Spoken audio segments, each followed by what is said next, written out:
మేము road safety device sir. ఇప్పుడు టర్నింగ్స్లలో accidents ఎక్కువ అవుతాయి కదా సార్.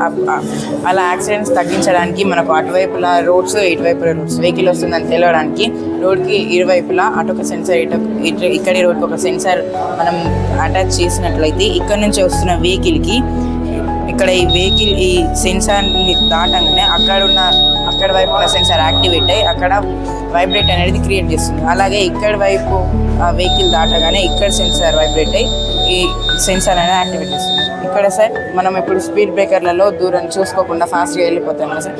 అలా మనకు యాక్సిడెంట్స్ తగ్గించాలంటే ఇలా దగ్గరికి వెళ్ళినప్పుడు మనకు అక్కడ స్పీడ్ బ్రేకర్ ఉంది అనే విషయం తెలుస్తుంది సార్. అంటే దూరం నుంచి చూడడానికి నాకు వీలుగా ఉండడానికి అలా.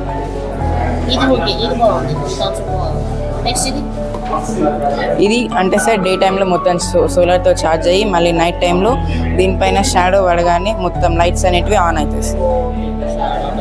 నెక్స్ట్ ఇదేమో సార్ హెల్మెట్లో మనం ఒక సెన్సార్ యాక్టివేట్ చేసుకుంటే ఇప్పుడు ఎందరు ట్రాఫిక్ పోలీసులు ఎన్ని ఛార్జ్ చేసినా అందరు నెగ్లిజెన్స్ చేస్తున్నారు కాబట్టి మనము బైక్ తయారు చేసే వాళ్ళ ఫ్యాక్టరీస్లలో, కంపెనీస్లలో ఇలా మన హెల్మెట్స్కి కానీ బైక్స్కి కానీ ఇలా సెన్సార్ ఆన్ చేస్తే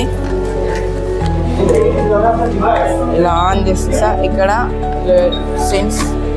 సెన్సార్ అనేది హెల్మెట్లో ఉంటుంది సార్. మనం హ్యూమన్ హెల్మెట్ పెట్టుకోగానే డ్రైవర్ హెల్మెట్ పెట్టుకున్న తర్వాత ఇక్కడ మనకు తెలుస్తుంది హెల్మెట్ పెట్టుకున్నాం కదా, అప్పుడు బైక్ చాలదు. ఒకవేళ హెల్మెట్ పెట్టలేదు అనుకోండి బైక్ ఆన్ కాదు, అట్లా బైక్ ఆన్ కాదు మొత్తం. ఒకవేళ హెల్మెట్ బైక్ ఆన్ అయితే హెల్మెట్ పెట్టలేదు బైక్ ఆన్. అలా ఇప్పుడు మనం హెల్మెట్ పెట్టుకున్నప్పుడు మన బైక్ అనేది బైక్ ఆన్ కావాలంటే హెల్మెట్ పెట్టుకున్నప్పుడు పైన యాక్టివేట్ ఇది చేసినప్పుడు మన బైక్ సైలెంట్గా ఆన్, అప్పుడే బైక్ ఆన్.